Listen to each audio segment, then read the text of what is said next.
আজ উত্তরবঙ্গে শুভেন্দু অধিকারী আজ নাগরাকাটায় বিজেপির ধিক্কার মিছিল, সাংসদ বিধায়কের ওপর হামলার প্রতিবাদ। আজ উত্তরবঙ্গে শুভেন্দু অধিকারী নাগরাকাটায় বিজেপির ধিক্কার মিছিল। আরো বিস্তারিত জানাবে আমাদের সঙ্গে রয়েছেন আমাদের প্রতিনিধি সুস্মিতা। সুস্মিতা, কি জানা যাচ্ছে? দেখো, বিজেপি সাংসদ খগেন মুর্মু এবং বিধায়ক শঙ্কর ঘোষের উপর হামলার প্রতিবাদে গতকালই দেখা গিয়েছিল কলকাতা শহরে মিছিল করেছিলেন শুভেন্দু অধিকারী, কলেজ পার্ক থেকে রবীন্দ্র ক্রসিং পর্যন্ত। সেই একই বিষয়ের প্রতিবাদে আজ উত্তরবঙ্গে প্রতিবাদ মিছিলে হাঁটবেন শুভেন্দু অধিকারী সহ অন্যান্য বিজেপি সাংসদ বিধায়করা।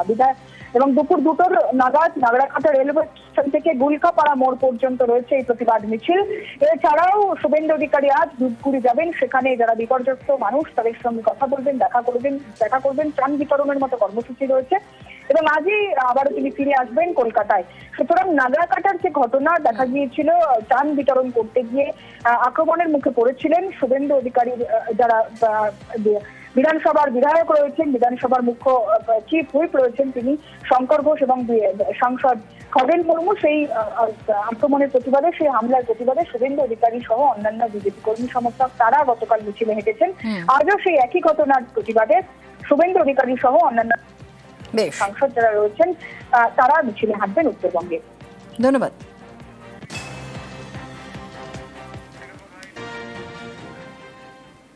দুর্গাপুরে বেসরকারি মেডিকেল কলেজের পড়ুয়াকে গণধর্ষণের অভিযোগে তোলপাড় রাজ্য রাজনীতি।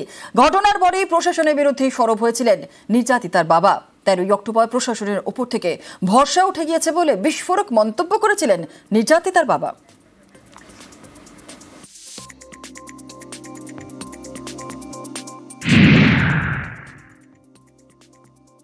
बंगाल सरकार से कोई हेल्प मिला है? नहीं, कुछ नहीं हेल्प मिला। Nobody can help me. हमको हेल्प नहीं चाहिए, हमको न्याय चाहिए बस। हमको पैसा भी नहीं चाहिए, कि कुछ भी नहीं चाहिए, मदद कुछ नहीं चाहिए। I want to justice. Police complain में लिखा गया है कि 8:30 बजे घटना घटा है। मुख्यमंत्री ममता बनर्जी बोली कि 12:30 बजे। वही तो बात है। वो पुलिस भी झूठ है और ममता बनर्जी भी झूठ है। हम देख रहे जहाँ यहाँ लड़की सिक्योरिटी नहीं है, इसलिए हम उसको रिक्वेस्ट किया जब हम हमारा भुवनेश्वर में हमारा लड़की को ले जाओ, नहीं तो यहाँ से कभी भी मार भी देंगे। वो हमारा अभी विश्वास टूट गया। বিস্ফোরক অবস্থার নির্যাতিতার বাবার, মুখ্যমন্ত্রীর কাছে ক্ষমা চেয়ে নিলেন নির্যাতিতার বাবা। দুর্গাপুরে ছাত্রী নির্যাতনে পুলিশি তদন্তেই আস্থা।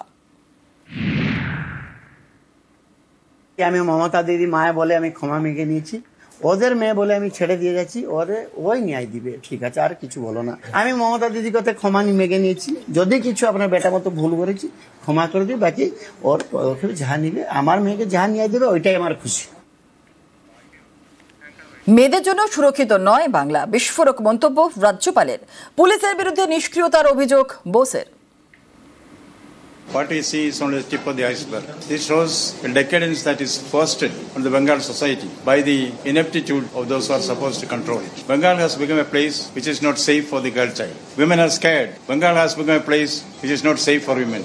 Police have to do their duty well. These are all the symptoms of a soft state. The law is there, but implementation is tardy. This is an occasion for the entire Bengal society to come together, work together, and succeed together. We cannot allow this kind of trends to continue in society and pollute the atmosphere in Bengal society. দুর্গাপুরের নির্যাতিতা ওড়িশা ছাত্রীর বাবা বাংলার police প্রশাসনের উপর ভরসা রেখেছেন। প্রতিক্রিয়া তৃণমূলের।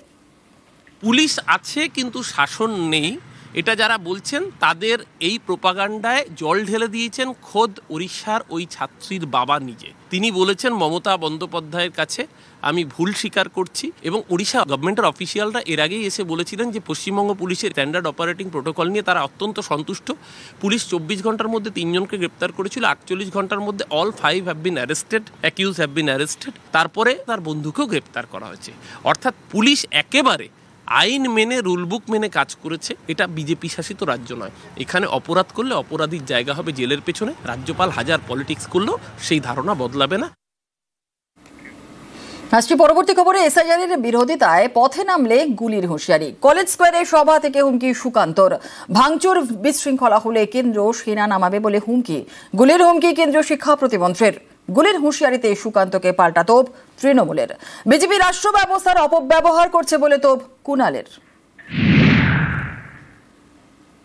সাধারণ মুসলিম ভাইদেরকে যারা আমাদেরকে ভোট দেন না তাদেরকেও বলছি, তৃণমূলের নেতাদের কথায় রাস্তায় নামবেন না। রাস্তায় নামলে সেন্ট্রাল বাহিনী নামবে, যেরকম মুর্শিদাবাদে নেমেছিল। যদি ভ্যান্ডালিজম করেন, দোকান ঘর পোড়ান, বাড়িতে আক্রমণ করেন, তৃণমূলের কোন নেতার ছেলের জীবন যাবে না।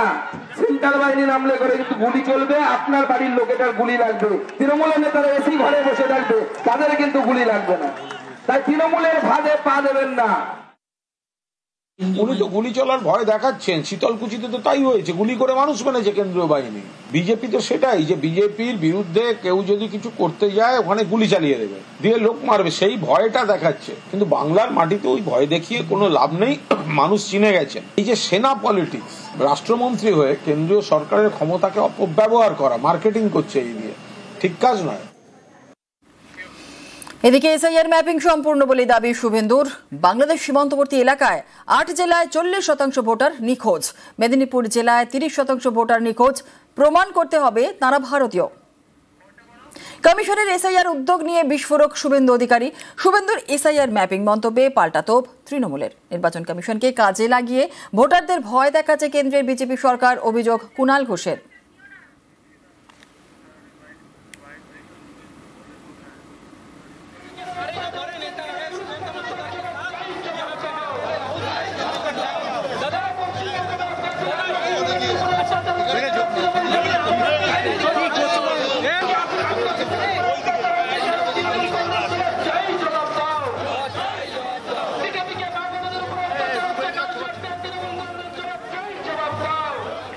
ম্যাপিং কমপ্লিট, 40%-এরও বেশি ভোটারকে খুঁজে পাওয়া যায়নি 9টি বাংলাদেশ পার্শ্ববর্তী এতে, আর আমাদের জেলাগুলোতে 30% পাই। এদেরকে প্রমাণ করতে হবে ভারতীয়।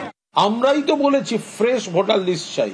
মমতাদি বলেছেন যে ভুয়ো ভোটার এখানে রাখা যাবে না। ওরা লাফাচ্ছে কেন? ওরাই তো করতে যাচ্ছিল, যেটা মহারাষ্ট্রে করেছে, দিল্লিতে করেছে। যেভাবে জেনুইন ভোটারদের ভয় দেখানো হচ্ছে, জেনুইন ভোটারদের হ্যারাস করা হচ্ছে, এর প্রতিবাদ বাংলায় হবে। ভবানীপুর দখলের দাবি শুভেন্দু অধিকারীর। 20,000 ভোটে ভবানীপুরে জেতার দাবি বিরোধী দলনেতার।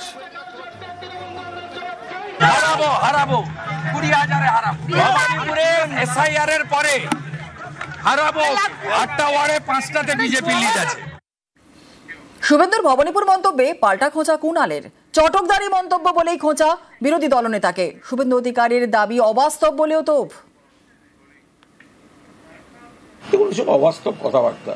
ভবানীপুরের দিকে কষ্ট করে যেন না তাকায়। মমতা বন্দ্যোপাধ্যায় চতুর্থবারের জন্য শুধু বিধায়ক হবেন না, মুখ্যমন্ত্রীও হবেন। ফলে এগুলো উনি চটকদারি কথা বলেন। 20 সালে বলতেন 21 সালে আমরা ক্ষমতায় আসবো, 21 সালে হেরে যাওয়ার পর বললেন 23 সালে পঞ্চায়েত জিতবো, 23 সালে হেরে যাওয়ার পর বললেন 24-এ লোকসভা আমাদের বাড়বে, কমে যাওয়ার পর এখন বলছেন 26-এ হ্যান করেঙ্গা ত্যান করেঙ্গা। আসলে কুছ নেই করেঙ্গা।